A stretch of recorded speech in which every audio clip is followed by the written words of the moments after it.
Narrativa. O telefone via satélite vibrando às 3 horas não era fora do comum durante o destacamento, mas o nome da Débora na tela do identificador de chamadas definitivamente era. A melhor amiga da minha esposa nunca tinha me ligado diretamente, muito menos no meio da madrugada enquanto eu estava estacionado no exterior. Ei, Débora, tá tudo bem aí em casa? Mantive a voz firme apesar do nó que já estava se formando no meu estômago. A voz dela tremia, mal conseguindo se segurar. Preciso te contar uma coisa, e eu não sei como dizer isso. Houve uma longa pausa, depois ela respirou fundo. Ela tá te traindo, o tempo todo que você tá fora. 6 meses. Achei que você merecia saber. As palavras me acertaram, mas não me chocaram do jeito que deveriam. Talvez uma parte de mim já desconfiasse que algo estava errado. As ligações que ficavam mais curtas e menos frequentes. O jeito que ela desviava quando eu perguntava sobre o dia dela. Como ela sempre parecia ocupada toda vez que eu conseguia ligar. Obrigado pela coragem. Falei simplesmente. Débora começou a chorar do outro lado da linha. Desculpa. Eu devia ter te contado antes, mas ficava esperando que ela entrasse em juízo. Não consigo mais ver isso.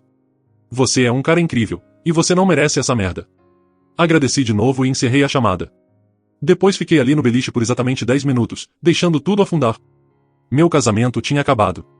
6 anos jogados no lixo enquanto eu servia o país do outro lado do mundo. Mas em vez de desmoronar, outra coisa entrou em ação. Treinamento militar, talvez. Quando a missão muda, você se adapta. Quando chega informação, você age em cima dela. Fui direto pro alojamento do meu comandante e pedi licença emergencial. Crise familiar em casa. Ele nem perguntou, só começou a papelada. Às 8 horas eu já estava a caminho do aeródromo. Durante o voo longo de volta para casa, tive tempo demais para pensar. Sobre os sinais que eu deixei passar ou talvez escolhi ignorar. Sobre como ela tinha sido tão encorajadora com esse destacamento quando antes odiava até quando eu saía para treinamentos curtos. Sobre como ela comprou roupas novas logo antes de eu embarcar, dizendo que queria se sentir bem consigo mesma enquanto eu estava fora. As peças agora estavam se encaixando. Também pensei no que eu encontraria quando chegasse em casa. Uma parte de mim ainda torcia para Débora estar errada. Mas a maior parte de mim já estava planejando o que viria depois. Porque uma coisa era certa, e se isso fosse verdade, não ia ter reconciliação cheia de lágrimas nem terapia de casal. Algumas linhas, uma vez cruzadas, não tem mais volta. O avião tocou solo no aeroporto internacional de Seattle-Tacoma 36 horas depois daquela ligação. Peguei um táxi em vez de avisar alguém. Não precisava anunciar minha chegada. Enquanto a gente passava pelos bairros familiares em direção à minha casa, eu me sentia estranhamente calmo. O que quer que eu estivesse prestes a entrar, pelo menos eu finalmente saberia exatamente onde eu pisava. Depois de 6 meses sendo mantido no escuro, eu finalmente ia ver tudo com clareza. O táxi me deixou na esquina em vez da garagem. Eu queria me aproximar da casa sem ser visto antes. Era quinta-feira à tarde, por volta das 14 horas. Ela deveria estar no trabalho, mas, muita coisa que ela deveria estar fazendo aparentemente não estava acontecendo mais. Caminhar pela minha própria rua parecia surreal. Tudo parecia igual, mas eu sabia que nada nunca mais seria o mesmo. O gramado precisava ser cortado. A caixa de correio estava transbordando. Pequenos detalhes que pintavam um quadro de alguém que não estava dando a mínima para as responsabilidades. Aí eu vi. Uma picape Ford preta estacionada na minha garagem. Não era dela. Não era minha. Não era de ninguém que eu reconhecesse. Dei a volta pro quintal dos fundos, usando a chave reserva escondida embaixo do vaso do deck. A casa estava silenciosa, mas eu conseguia ouvir música vindo do andar de cima. Algo suave e romântico que a gente costumava ouvir juntos. Minha mochila militar ficou encostada na porta dos fundos onde eu larguei. Tudo que eu possuía nos últimos 6 meses reduzido a uma única bolsa, enquanto ela tinha passado o tempo vivendo a vida na nossa casa com outra pessoa. Passei pela cozinha sem fazer barulho. Pratos na pia. 2 xícaras de café. 2 pratos do que parecia ser café da manhã. A cena doméstica que deveria ter me incluído, não algum estranho. Havia outros sinais por toda parte assim que eu comecei a procurar. Perfume masculino pairando no ar que não era o meu. Botas de trabalho grandes demais para ser dela perto da porta da frente. Um boné de beisebol pendurado no cabide que eu nunca tinha visto na vida. A música lá em cima ficou um pouco mais alta. Reconheci a música agora. Et Leste da Eta James.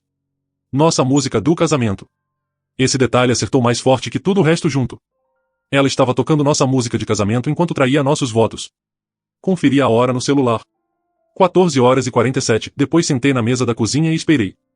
Não porque eu estava com medo ou precisava de tempo para pensar. Eu já tinha feito todo o meu pensamento no avião. Mas porque eu queria pegá-los no flagra. Eu queria que não sobrasse espaço para mentiras ou desculpas ou manipulação. Depois de uns 20 minutos, ouvi movimento lá em cima. Vozes. Risos. O chuveiro ligando. Fiquei exatamente onde estava. Paciente. Focado. Do mesmo jeito que eu esperava o momento certo durante uma missão no exterior. Você não força essas coisas. Você espera o momento ótimo para fazer seu movimento. O chuveiro ficou ligado por uns 15 minutos. Depois mais vozes.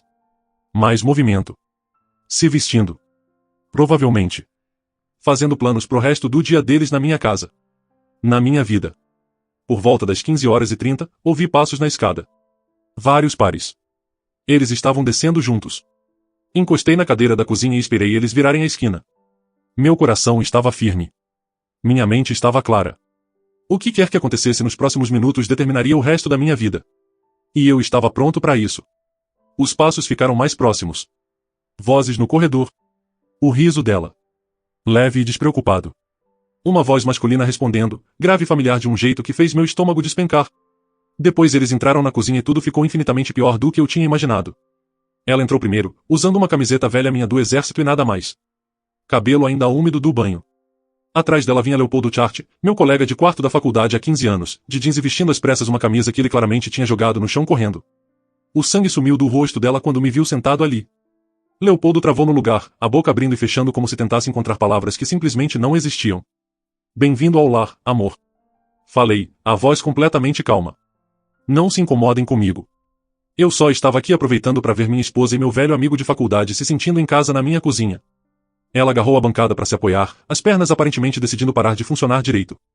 Você não deveria voltar antes de dezembro. O que você tá fazendo aqui? Coisa engraçada nisso tudo. Levantei devagar, mantendo os movimentos deliberados e controlados. Sua melhor amiga me ligou. Débora. Lembra da Débora, né? Sua amiga leal que não aguentou mais ver você destruindo 2 casamentos ao mesmo tempo. O rosto do Leopoldo ficou branco. 2 casamentos? Virei para ele com um leve sorriso. Ah, ela não te contou? Débora também é casada. Com você, na verdade. Mundo pequeno, né? O silêncio que se seguiu foi ensurdecedor. A esposa do Leopoldo tinha me ligado para contar sobre o caso da minha esposa. Sem saber que o outro homem era o próprio marido dela. A justiça cósmica seria engraçada se não estivesse acontecendo na minha cozinha. Isso não é o que parece, ela começou. Que provavelmente é a coisa mais ridícula que alguém já disse parada seminua do lado do amante na frente do marido traído, né? Encostei na ilha da cozinha, cruzando os braços. Porque parece que minha esposa tem recebido o marido da melhor amiga na nossa cama enquanto eu tô desviando de balas no exterior. Parece que vocês estavam brincando de casinha com o Leopoldo enquanto a Débora achava que o casamento dela estava sólido e eu achava o mesmo do meu. Leopoldo finalmente encontrou a voz. Olha, cara, eu posso explicar. Pode. Interrompi. Porque eu tô genuinamente curioso para saber como você explica dormir com a melhor amiga da sua esposa enquanto ela é casada com seu velho colega de quarto que tá servindo o país. Essa vai ser boa. A cozinha parecia menor com nós 3 ali dentro. A tensão grossa o suficiente para cortar com faca. Ela ainda agarrada na bancada. Os nós dos dedos brancos, enquanto Leopoldo parecia querer sumir pelo chão. Quanto tempo? Perguntei, a voz ainda assustadoramente calma. Nenhum dos dois respondeu. Falei, quanto tempo essa porra tá rolando?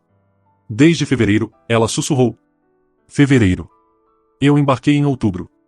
Eles esperaram exatos 4 meses antes de destruir tudo. Por meses eu sentindo falta dela, ligando quando dava, mandando cartas, enquanto ela já estava planejando o meu substituto. 4 meses dentro do meu destacamento, falei mais pra mim mesmo do que pra eles. Vocês pelo menos tiveram a decência de esperar passar o Natal? Ou já estavam planejando isso durante as festas? Leopoldo pigarreou. Só aconteceu, tá? A gente se esbarrou naquela cafeteria na Quinta Avenida. Começamos a conversar. Uma coisa levou à outra. Uma coisa levou à outra. Repeti devagar. Você tropeçou e caiu na cama com minha esposa. Várias vezes. Por 4 meses. Na minha casa. Usando meus moletons antigos da faculdade. Aparentemente. Apontei pro moletom da University of Washington pendurado nas costas de uma das cadeiras da cozinha. Eu tinha deixado especialmente para ela lembrar de mim enquanto eu estava fora. Em vez disso, ela deu para ele. A gente precisa conversar sobre isso racionalmente, ela disse, tentando soar composta mas falhando miseravelmente. Racionalmente. Dei uma risada. Mas não tinha humor nenhum nela. Você quer conversar racionalmente sobre como você mentiu para mim por 4 meses? Sobre como mentiu para Débora por 4 meses? Sobre como usou minha casa como motel particular enquanto eu sirvo no exterior? Ela começou a chorar então, o que pareceu mais manipulação do que emoção genuína. Você não entende a pressão que eu estava passando. Você fora. Tendo que lidar com tudo sozinha. A Débora lida com tudo sozinha também. A apontei. O marido dela estava tão indisponível quanto eu, aparentemente. A diferença é que ela estava indisponível porque ele estava aqui com você, não porque estava servindo o país. Leopoldo deu um passo à frente. Olha, a gente nunca quis que isso chegasse tão longe. Quão longe vocês queriam que chegasse? Perguntei. Porque do meu ponto de vista, chegou exatamente até onde duas pessoas egoístas conseguiram levar. Você destruiu seu casamento. Ela destruiu o nosso. E vocês fizeram isso do jeito mais covarde possível, enquanto eu estava no exterior e a Débora em casa achando que o marido estava fazendo hora extra. A cozinha ficou em silêncio exceto pelo choro dela e o tic-tac do relógio de parede que eu comprei pro nosso terceiro aniversário. 3 anos atrás, quando eu realmente achava que a gente tinha algo para comemorar. Então é o seguinte, falei finalmente. Leopoldo, você vai se vestir, entrar na sua picape e dirigir até sua casa para ter uma conversinha com sua esposa. Sugiro que chegue antes de mim, porque eu vou ligar para Débora em exatamente 1 hora para agradecer direito pela honestidade dela. Ele assentiu rápido e praticamente correu escada acima atrás do resto das roupas. Virei para minha esposa, que ainda chorava e ainda vestia minha camiseta como um lembrete torto de tudo que ela tinha jogado fora. E você, falei, baixando a voz. Vai arrumar uma mala e achar outro lugar para ficar. Porque essa casa, esse casamento e essa vida que você estava vivendo pelas minhas costas, tudo acabou. Leopoldo desceu a escada feito trovão com as botas na mão, parecendo que não via a hora de sumir dali. Na porta da frente, parou e olhou para trás para mim. Vale o que vale, cara, desculpa. Não, você não tá. Falei seco. Você tá puto por ter sido pego. Tem diferença. Ele saiu sem mais uma palavra. O som da picape dele ligando e saindo da garagem foi a primeira coisa honesta que aconteceu naquela casa em meses. Agora éramos só eu e ela, parados numa cozinha que de repente parecia pertencer a estranhos. Como você pôde fazer isso com a gente? Ela perguntou, e a audácia daquela pergunta quase me fez rir. Como eu fiz isso com a gente? Balancei a cabeça. Eu não fiz porra nenhuma. Eu tava no exterior fazendo o meu trabalho, achando que tinha uma esposa que me amava o suficiente para esperar 6 meses. Eu te amo, ela disse desesperada. Essa coisa com o Leopoldo não significa nada. Foi só físico. Só solidão. Só físico, repeti. Por meses de só físico. Na nossa cama. Com o marido da sua melhor amiga. Enquanto eu escrevia cartas falando o quanto sentia sua falta. Ela pelo menos teve a decência de parecer envergonhada com isso. Você não entende como é ficar sozinha o tempo todo. A Débora entende exatamente como é, apontei. Ela também estava sozinha. A diferença é que ela passou o tempo sendo fiel ao casamento em vez de destruindo tudo. A Débora te ligou porque tá com inveja, ela disse, e aí veio a transferência de culpa que eu tava esperando. Ela sempre teve inveja do que a gente tinha. Do que a gente tinha, corrigi. Pretérito. E ela me ligou porque tem integridade. Algo que você pode procurar no dicionário. Tirei o celular e chequei a hora. São 16h15. Falei pro Leopoldo que ia ligar pra Débora em 1 hora. Isso te dá 45 minutos pra arrumar o que couber numa mala e decidir onde vai dormir hoje. Porque aqui não vai ser. Você não pode me botar pra fora da minha própria casa. Olha só. Abri os contatos e fui até o número do meu advogado. Quer que eu ligue pro Randy Aines agora? Ele fez nossa papelada da hipoteca. Tenho certeza que ele pode explicar a situação legal pra você.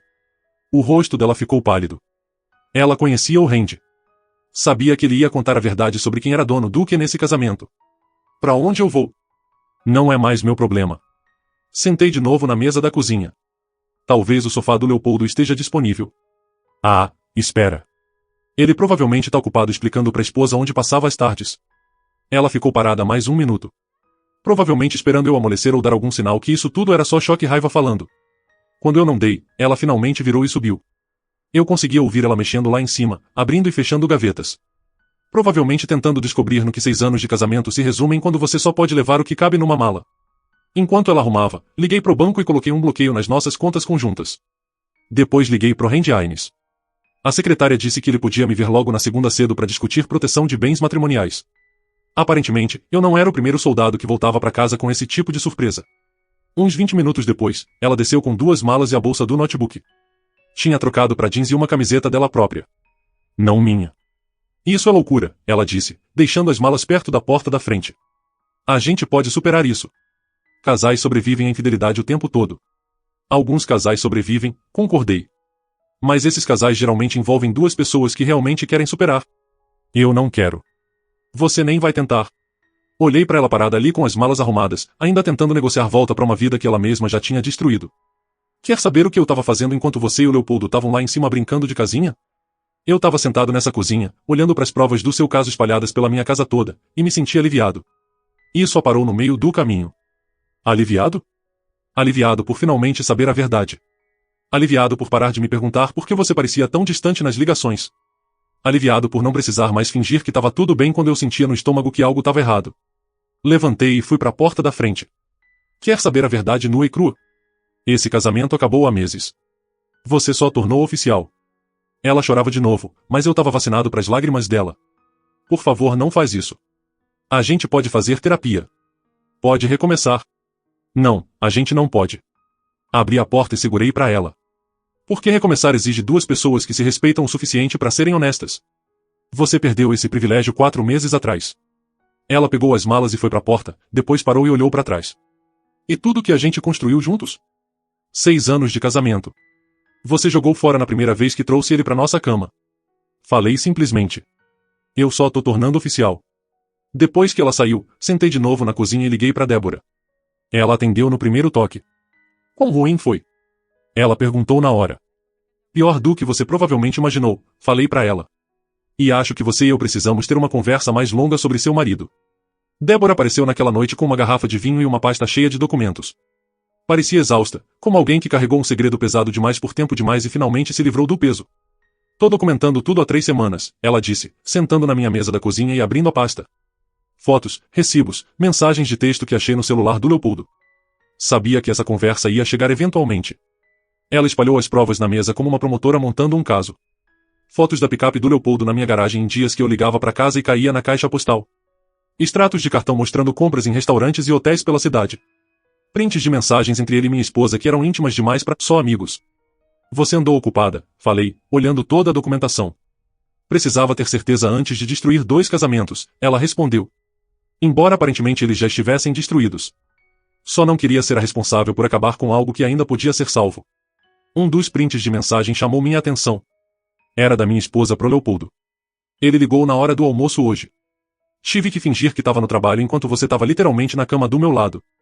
Tá ficando mais difícil esconder. Resposta do Leopoldo. Talvez seja a hora de contar pros 2. Não dá pra continuar vivendo assim. Minha esposa. Ainda não. Deixa eu resolver como lidar com a volta dele em dezembro. Talvez até lá a gente saiba o que quer fazer. Pousei o celular com cuidado. Eles estavam planejando largar a gente os 2. Débora assentiu. É o que parece. O Leopoldo estava fazendo hora extra meses, falando que estava juntando para nossa viagem de aniversário pro Havaí. Descobri que estava juntando para começar do zero com a sua esposa. Há quanto tempo você sabe? Suspeitei em março quando ele começou a agir diferente. Trabalhando até tarde. Não atendendo o telefone. Roupa nova. Perfume novo. Ela tomou um gole de vinho. Os mesmos sinais que toda mulher reconhece mas torce para estar errada. Por que não confrontou eles antes? Porque ficava pensando que talvez eu estava sendo paranoica. Talvez o destacamento militar tivesse me deixado suspeita de coisas inocentes. Ela apontou para as provas espalhadas na mesa. Não foi até eu achar os recibos de hotel que tive certeza absoluta. Peguei um dos recibos. Marriott no centro, 3 semanas atrás. Uma tarde de domingo que eu liguei para casa e minha esposa disse que estava tendo um dia tranquilo limpando a casa. A parte mais difícil, Débora continuou, foi perceber que ela era minha melhor amiga. Conheço ela desde a faculdade. Fui madrinha dela. Ajudei a planejar a festa surpresa de aniversário dele ano passado. O que te fez decidir me ligar? Leopoldo chegou em casa terça passada com um chupão no pescoço. Ela falou seca. Quando perguntei, disse que bateu no armário no trabalho. Eu trabalho na saúde. Sei diferenciar chupão de hematoma. Ela mostrou uma foto que tinha tirado no celular. Confrontei ele naquela noite e ele desabou e confessou tudo. Disse que começou só conversa, virou apoio emocional, virou físico. Disse que me amava mas estava confuso com os sentimentos. O que você falou pra ele? Falei que ele tinha 48 horas pra contar pra você sozinho. Ou eu contaria. Ela guardou o celular. Ele passou 2 dias tentando me convencer que te contaria destruir a vida de todo mundo sem necessidade. Disse que iam terminar de qualquer jeito. Mas não iam terminar. Não, não iam. Iram nos largar e começar juntos. Encontrei passagens para Las Vegas na bolsa do notebook do Leopoldo ontem de manhã. Passagem só de ida pro mês que vem. A cozinha pareceu mais fria de repente. Não só estavam traindo a gente, estavam planejando a fuga. A nova vida juntos enquanto eu ainda estava no destacamento e a Débora ainda acreditando nas mentiras do marido. O que aconteceu quando você confrontou ele sobre as passagens? Ele admitiu tudo. Disse que ia me contar depois que você voltasse em dezembro. Disse que iam pedir divórcio e se mudar pro Nevada juntos. A voz dela estava firme, mas dava para ver a raiva nos olhos. 6 anos de casamento. E ele ia terminar com uma mensagem de texto depois de já ter sumido. Encostei na cadeira, processando a dimensão completa da traição deles. Eles achavam que tinham tudo planejado. Tinham mesmo, Débora disse. O que não contavam era eu criar coragem e me recusar a ser trouxa de ninguém. Meu celular vibrou com uma mensagem. Era da minha esposa. Podemos conversar, por favor? Tô na casa da minha irmã hoje, mas precisamos falar racionalmente. Mostrei para Débora, que deu uma risada amarga. Racionalmente? Isso é rico vindo de alguém que viveu uma vida dupla por 4 meses. O que você vai fazer com o Leopoldo? Perguntei. Já entrei com divórcio hoje de manhã, ela disse simplesmente. Randy Aine está me representando também. Parece que ele pega muito caso de família militar. Hoje de manhã? Você é rápida. Tive 3 semanas para pensar, ela respondeu. 3 semanas vendo meu marido mentir na minha cara todo santo dia enquanto planejava me abandonar. Cansei de ser a esposa compreensiva. Outra mensagem da minha esposa. Eu sei que você tá puto, mas isso não precisa ser o fim de tudo. A gente pode reconstruir nosso casamento mais forte que antes. Respondi. Não tem mais nosso casamento. Não tem desde fevereiro. Resposta imediata dela. Você tá cometendo um erro. O que eu e o Leopoldo tivemos foi só físico. O que você e eu temos é amor de verdade. Mostrei para Débora também. Ela balançou a cabeça com nojo. Ela realmente acha que pode minimizar 4 meses de traição chamando de só físico. O engraçado, falei, é que ela provavelmente tá certa que o que a gente tinha era amor. Passado. Mas amor exige confiança, e confiança exige honestidade. Ela destruiu os dois. Meu celular tocou. Minha esposa ligando. Recusei. Ligou de novo. Recusei de novo. Aí começou a mandar mensagem rápido. Atende o telefone, por favor. Precisamos falar sobre isso. Você não pode simplesmente me ignorar. Ainda sou sua esposa. Virei para Débora. Quer me ajudar a redigir uma resposta que ela realmente entenda? Com certeza. Passamos a hora seguinte criando uma única mensagem que deixaria nossa posição cristalina. O relacionamento de vocês com o Leopoldo não foi um erro ou momento de fraqueza. Foram 4 meses de escolhas deliberadas que destruíram nosso casamento. A pessoa com quem me casei nunca faria isso. O que significa que a pessoa com quem me casei não existe mais. Randy Aines entra em contato sobre o processo de divórcio. Não me contate novamente exceto pelo seu advogado. Depois que enviei, Débora ergueu a taça de vinho. Para descobrir quem as pessoas realmente são antes que seja tarde demais. Para amigos que têm coragem de falar a verdade. Respondi, batendo minha taça na dela. Do lado de fora, a picape do Leopoldo encostou na garagem. Pela janela da cozinha, a gente viu ele ficar lá dentro vários minutos, provavelmente criando coragem para entrar. Acha que ele veio pedir desculpa? Débora perguntou. Acho que ele veio porque minha esposa mandou ele consertar isso, falei. Ela provavelmente acha que ele pode ajeitar as coisas entre os caras enquanto ela tenta voltar para as minhas boas graças. Leopoldo finalmente desceu da picape e veio para a porta. Quando a campainha tocou, eu nem me mexi. Não vai atender? Não, falei, enchendo de novo a taça de vinho. Cansei de conversar com gente que mentiu para mim por meses. Daqui para frente, tudo passa por advogado. A campainha tocou mais 3 vezes, aí Leopoldo começou a bater. Eventualmente desistiu e foi embora. Como é a sensação? Débora perguntou. Sensação de quê? De ficar livre de gente que não te merece? Pensei um segundo. Parece que finalmente consigo respirar de novo. 6 meses depois, eu estava sentado na mesma cozinha, mas tudo mais tinha mudado. O divórcio tinha sido finalizado há 3 semanas. A casa era oficialmente minha, junto com a maior parte dos nossos bens compartilhados. Ter prova documentada de adultério e abandono torna o processo bem direto, especialmente quando o namorado da sua ex também estava se divorciando pelos mesmos motivos. Randy Aines valeu cada centavo. O advogado da minha ex tentou pedir pensão alimentícia e metade do valor da casa, mas as provas que eu e a Débora juntamos tornaram esses argumentos impossíveis de sustentar.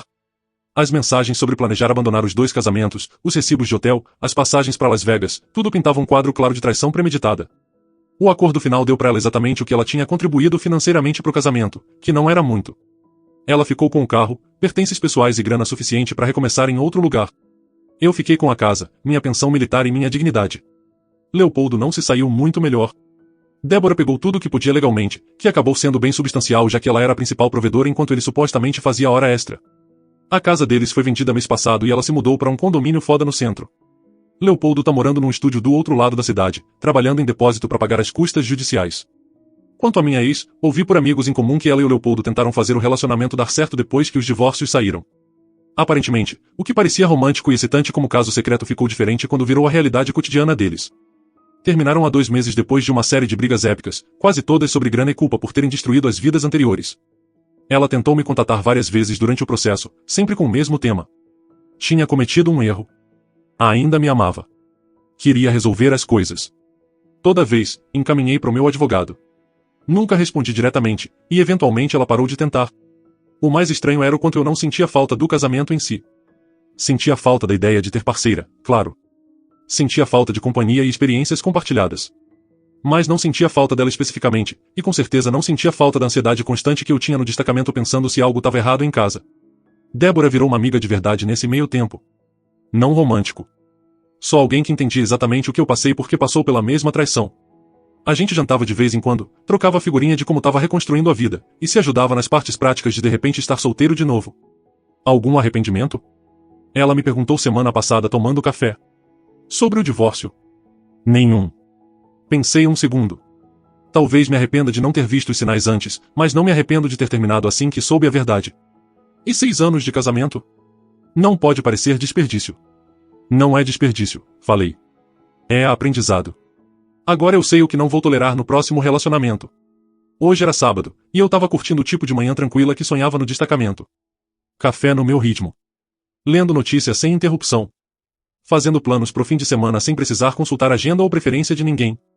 Meu celular vibrou com mensagem da minha irmã. Como você tá? Alguma notícia da ex? Respondi. Tô ótimo. 0 contato dela em 2 meses. Acho que finalmente entendeu. Bom. Você merece coisa melhor que alguém que não valoriza o que tem. Ela tava certa. Eu merecia mesmo. Mais importante, aprendi que fico melhor sozinho do que com alguém que não dá pra confiar. A campainha tocou 12h. Não tava esperando ninguém, mas quando olhei pelo olho mágico, era um caminhão de entrega. O cara tinha um pacote que precisava de assinatura. Era do escritório do meu advogado. Dentro tinha a papelada final confirmando que minha ex tinha oficialmente voltado pro nome de solteira e atualizado o endereço no tribunal. O último detalhe administrativo do nosso casamento finalmente fechado. Levei a papelada pra mesa da cozinha, assinei o recebimento e guardei com o resto dos documentos do divórcio. Aí joguei o envelope no lixo e voltei pro meu café. Meu celular tocou. Número desconhecido. Deixei cair na caixa postal. Minutos depois, chequei a mensagem. Era a voz dela, tremendo e insegura. Oi, sou eu. Sei que você provavelmente não quer ouvir isso, mas queria que soubesse que tenho pensado em você, em nós. Cometi um erro enorme e tô torcendo pra talvez a gente poder conversar algum dia. Sei que não tenho direito de pedir, mas tô torcendo que você talvez esteja aberto a me dar uma chance de explicar tudo direito. Tô num lugar melhor agora e acho que poderia ser a esposa que você merecia da primeira vez. Me liga se estiver aberto a conversar. Apaguei a mensagem sem ouvir de novo. Aí bloqueei o número. Algumas pontes, uma vez queimadas, devem ficar assim. Alguns erros são grandes demais para perdoar e algumas pessoas provam pelas escolhas que não merecem segunda chance. Passei a tarde trabalhando no quintal, replantando o jardim que ela deixou morrer enquanto estava ocupada com o caso. Terra nova, plantas novas, recomeço limpo para tudo. Quando o sol estava se pondo, Débora mandou mensagem. Churras amanhã na minha casa. Topa. Com certeza. Respondi. A vida estava boa, diferente do que planejei 6 meses atrás, mas boa. Eu tinha minha casa, minha carreira, meu autorrespeito, e amigos que provaram que honestidade ainda existe. Fim.